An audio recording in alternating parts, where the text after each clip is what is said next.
aprender a fazer o tratamento da ejaculação precoce de forma profissional e eficiente?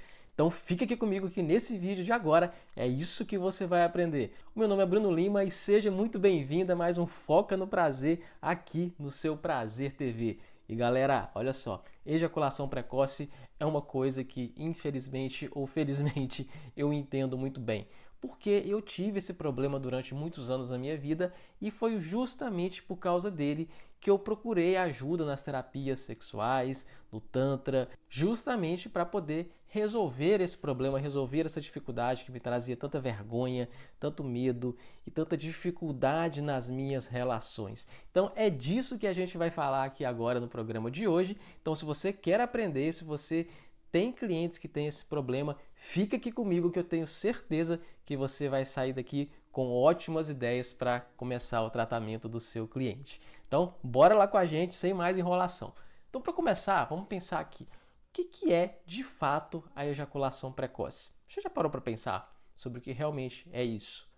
A gente costuma dizer o seguinte, que conceituar ejaculação precoce é simples. Quem tem ejaculação precoce sabe que tem. Agora, você definir, colocar no papel de forma científica, escrever o que é, o que não é, aí já se torna uma coisa um pouco mais complicada, um pouco mais complexa. Porque entra naquele negócio, quanto tempo? Quanto tempo que é considerado ejaculação precoce? Quanto tempo que não é considerado ejaculação precoce? Como é que eu vou definir isso em termos de parâmetro? E tempo de quê? Tempo de penetração, tempo de relação sexual? Quais os parâmetros que eu vou definir para isso? Aí que muitas vezes entra a dificuldade. O que a gente tem hoje em termos de ciência, em termos de informação científica? Para dados de pesquisa, o que se usa é o que a gente chama de tempo de latência. O que é isso? O tempo em que você começa uma penetração até a ejaculação. E ainda falando em termos de ciência, essa penetração é penetração vaginal. Então, toda pesquisa que tem sido feita até agora em relação à ejaculação precoce é dentro do contexto heterossexual e dentro do contexto também da penetração vaginal. Então, o que a gente tem hoje em termos de ciência, de pesquisa? Uma série de dados que muitas vezes são muito discrepantes um do outro. Algumas pesquisas vão dizer que até 2 minutos é normal, outras pesquisas vão dizer que abaixo de 1 minuto é considerada ejaculação precoce, outras pesquisas vão dizer que a variação pode ser de 1 até 7 minutos, sendo considerado um valor, um período aí normal, entende? Então tem muita discrepância entre os valores, entre os números ali, os conceitos. Agora, será que esses números realmente são importantes? O que será que conta para saber se a pessoa tem ejaculação precoce ou não? A gente tem que partir de um pressuposto do sofrimento. Se essa situação está trazendo sofrimento para a pessoa que tem o problema ou para a parceria dessa pessoa, ou seja, está impactando o relacionamento, a gente tem que olhar para essa questão. Independente se a pessoa vai ser classificada como ejaculador precoce ou não. Se a pessoa nos traz um sofrimento, um relato de uma dificuldade, de estar passando por situações difíceis por causa da ejaculação, a gente tem que olhar para essa situação. Quais são os tipos de ejaculação precoce que existe? Ainda dentro do conceito de pesquisa científica, a ejaculação precoce ela é dividida em adquirida ou ao longo da vida. O que quer dizer isso? Existem pessoas que desde que começou a vida sexual, elas vão relatar dificuldades em relação à ejaculação precoce. Já outros homens vão adquirir isso com o tempo. No início da vida sexual ou durante a vida, sempre teve um controle bom da ejaculação e de um certo tempo para cá começou-se a desenvolver essa questão, esse problema. Por que é importante a gente saber isso? Porque vão ter condutas diferentes. Porque a gente vai pensar na forma de tratamento por caminhos diferentes, dependendo de cada uma das situações. Uma pessoa que tem ejaculação precoce de forma ao longo da vida, geralmente são pessoas que nunca desenvolveram um controle, certo? Então a gente vai ter que trabalhar em situações relacionadas ao controle daquela ejaculação. Quais são os processos que estão envolvidos ali naquela pessoa que estão levando com que ela tenha essa percepção de uma ejaculação precoce ou realmente estão ejaculando rápido mesmo. E aí a gente intervir nesses processos, seja na questão da ansiedade, seja na questão das crenças, seja na questão dos mitos sexuais, Geralmente são esses problemas que são relacionados com as pessoas que têm a ejaculação precoce de forma ao longo da vida. Quando a gente pensa na ejaculação precoce da forma adquirida, a gente tem que pensar a partir de que momento que essa pessoa começou a desenvolver essa questão. Porque esse homem tinha um controle antes e agora passou a não ter mais. Então é algo que aconteceu ou algo que vem acontecendo na vida dessa pessoa com que fez, com que está fazendo com que essa pessoa está perdendo o controle. Pode ser alguma coisa que está acontecendo dentro de um relacionamento, pode ser um novo relacionamento que essa pessoa tem, porque inclusive a ejaculação precoce é uma das disfunções sexuais que a gente chama de relacional. O que isso quer dizer? Que ela tem a ver muitas vezes com o relacionamento e não simplesmente com a pessoa que está reclamando do problema ou da pessoa que está sentindo o problema. Vou dar um exemplo aqui. Vamos supor que um determinado homem tenha um tempo de controle de 3 minutos, em média, no controle da ejaculação. E para o relacionamento que ele tem, tá ok, tá suficiente, a pessoa tem prazer, a pessoa tem orgasmo com esse tempo de ejaculação que o companheiro consegue manter. Já quando ele troca de relacionamento, quando esse homem vai para um outro relacionamento, pode ser agora que esse tempo para essa nova parceria não é mais o suficiente. Nesse contexto, surge a questão da ejaculação precoce.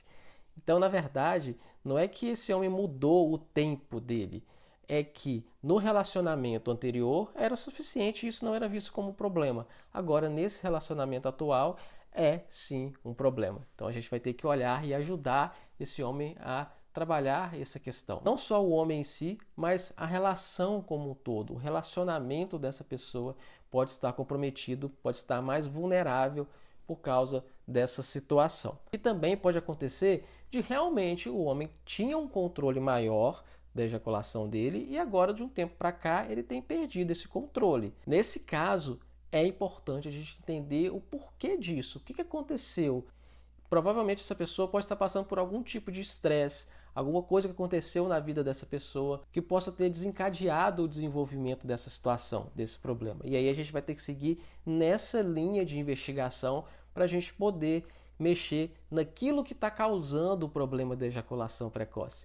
Uma outra classificação que a gente tem dentro das ejaculações precoces são os graus, desde grau leve, grau moderado e grau grave. Quando a gente pensa no grau grave, por exemplo, o que a literatura científica traz são de pessoas que têm ejaculação antes sequer de começar uma penetração. Nesses casos, já são situações mais graves, que muito provavelmente a gente vai ter que fazer um trabalho conjunto da psicoterapia e também do uso de medicamentos. Nesses casos, é muito provável que a gente precise de um conjunto de coisas e não só através do nosso trabalho terapêutico. Vamos falar aqui agora sobre o tratamento da ejaculação precoce. Galera, é importante que vocês tenham em mente que não existe um protocolo único. Isso é super importante. Por que não existe um protocolo único? Porque as causas que estão levando aquela pessoa a desenvolver ou a ter a percepção de que ela tem ejaculação precoce vão ser diferentes para cada pessoa. Então, o nosso tratamento, ele é sim um tratamento artesanal. A gente vai ter que adaptar, a gente vai ter que pensar a nossa forma de tratar caso a caso, em cada pessoa. Então, muito mais importante do que você aprender um protocolo, uma técnica para você tratar a ejaculação precoce, é você entender e saber racionalizar sobre o caso que está ali na sua frente. Então, a ferramenta mais importante que a gente tem para fazer o tratamento, não só da ejaculação precoce, mas de todas as disfunções sexuais, se chama conceitualização de caso. O que é isso? Conceitualização de caso é uma técnica que a gente aprende na formação em terapia sexual. Inclusive, se você quiser fazer a sua inscrição, vai estar o link aqui na descrição do vídeo para você aprender a fazer. Essa ferramenta vai fazer com que você entenda com clareza todas as situações que estão levando a pessoa a desenvolver essa queixa, que estão levando a pessoa a apresentar esse sintoma. Porque a ejaculação precoce, geralmente, ela é somente a pontinha do iceberg, é um sintoma que está apresentando ali. Mas por baixo disso, tem toda uma cascata de coisas que estão dando sustentação para esse problema. Então eu preciso trabalhar questões de crenças sexuais, a questão dos mitos sexuais, questões relacionadas ao relacionamento, como essa pessoa se enxerga sexualmente, se essa pessoa se enxerga como uma pessoa atraente, como ela acha que é o sexo normal. Muitas vezes, como aconteceu comigo, por exemplo, a pessoa tem a referência do sexo normal como ele aprendeu na pornografia. Então, muitas vezes você vai ver pessoas, homens, chegando para você no consultório e reclamando para você: "Ah, doutor, eu estou com ejaculação precoce. Há quanto tempo você consegue durar mais ou menos aí na sua relação?" "Ah, eu consigo durar mais ou menos uns 15 minutos só." 15 minutos não é só. 15 minutos de penetração é muito. Só que por que a pessoa tem essa ideia ou acha que 15 minutos está sendo pouco? Porque ele viu na pornografia lá o cara ficar naquele soca-soca lá durante 40, 50 minutos sem ejacular. E ele acha que aquilo é o padrão normal. Ele acha que aquilo que agrada a parceria dele. Sendo que muitas vezes não é. Nesse caso, por exemplo, não é que a pessoa tem uma ejaculação precoce. Ela tem uma crença disfuncional. Ela tem uma ideia distorcida do que é o sexo real. Então você percebe por que é importante você entender bem o caso que se apresenta para você? É muito mais importante do que um protocolo de tratamento? Ah, Bruno, quer dizer então que no caso essa pessoa não vai precisar de tratamento, né? Não vai precisar de fazer nada, porque ela não tem ejaculação precoce. Não, vai precisar sim. Você sabe por quê? Por mais que ela consiga durar aí 15 minutos, que é um número alto, que é um valor alto, ou seja, ela não tem de fato ejaculação precoce, mas ela está em sofrimento, porque ela acha que esse valor é insuficiente, ele acha que esse tempo é insuficiente, ele acha que ele é menos homem por causa disso. Então essa pessoa está em sofrimento, a gente vai sim ter que trabalhar essa pessoa também. Mas a forma da gente pensar e trabalhar com essa pessoa para a questão da ejaculação precoce vão ser caminhos muito diferentes daquela pessoa que realmente tem uma ejaculação precoce, que não consegue nem manter uma penetração, que não consegue nem sequer penetrar antes de ejacular, entende? Então é muito importante a gente entender quais são esses processos, quais são as crenças, o que está disfuncional ali naquela vida daquela pessoa que está levando a desenvolver essa queixa, essa dificuldade. Então não tem como eu dizer aqui para vocês, faça isso, isso e aquilo, que vai resolver para todo mundo. Não, não existe esse protocolo. A principal ferramenta que a gente tem é fazer uma boa conceitualização de caso. Isso envolve fazer uma boa anamnese, pesquisar sobre o histórico de vida da pessoa, os relacionamentos anteriores, as lições que essa pessoa aprendeu dos relacionamentos anteriores, como é que é o relacionamento atual, como está o estado de vida atual dessa pessoa, relação com ansiedade, relação com depressão, tudo isso pode provocar esse problema. Então a gente tem que entender nessa pessoa que está na minha frente qual que é ou quais são os processos que estão disfuncionais ali, que estão levando ela a desenvolver esse sintoma. Isso é o ponto mais importante que eu queria deixar para vocês aqui. Aprendam a fazer uma boa conceitualização de caso. Isso é o que vai definir o sucesso ou o insucesso do tratamento terapêutico de vocês. Então fiquem atentos a esse nome, guardem essa técnica. Conceitualização de caso. Você quer aprender a fazer conceitualização? Se inscreva na nossa formação que você vai aprender. Quer ver um exemplo de um processo disfuncional que pode levar a pessoa a desenvolver esse problema? A dificuldade de se estabelecer uma comunicação sexual dentro do relacionamento. Por quê? Muitas vezes o homem quer ficar naquele soca-soca ali porque ele acha que é assim que vai conseguir dar prazer para a parceria, certo? E aí muitas vezes a parceria não gosta da penetração ou essa não é a melhor forma de dar prazer para ela. E aí o cara fica naquela ansiedade de conseguir dar prazer ou orgasmo através da penetração. A parceria não consegue ter prazer. Todos os dois ficam ansiosos ali, o cara querendo dar prazer, né? E a outra pessoa lá ansiosa em conseguir chegar no orgasmo. E aí ninguém consegue. A pessoa acaba ejaculando rápido e a outra pessoa acaba ficando sem ter prazer, sem ter orgasmo. Sendo que muitas vezes, se a gente ali mudar o estímulo, em vez de focar somente na penetração, focar em outro estímulo, de repente a parceria consegue ter um orgasmo muito mais rápido, com muito mais prazer, e aí quando for partir para a penetração propriamente dito, já não vai ter mais ansiedade, porque está todo mundo já tendo prazer naquela relação, o que torna muito mais fácil o controle da ejaculação por parte do homem nessa situação. Então, às vezes, você mexer na comunicação sexual, você consegue resolver esse problema nessa situação específica que eu estou te falando aqui. Então, por isso que eu digo mais uma vez, super importante você entender bem o que está acontecendo, o caso que se apresenta para você. Mas, de qualquer forma, geralmente são 3 pontos importantes que a gente precisa trabalhar numa pessoa que realmente tem ejaculação precoce. Os aspectos psicológicos que a gente estava falando aqui agora, nesse momento, certo? Os aspectos físicos, sim, existem alguns exercícios físicos que vão ajudar com que esse homem tenha mais controle da musculatura pélvica, tenha mais percepção, porque ejaculação precoce muitas vezes acontece porque o homem não tem a percepção que está chegando próximo àquele ponto de inevitabilidade que a gente fala, ou seja, a partir do momento que chegou naquele ponto ali, não é possível mais segurar a ejaculação.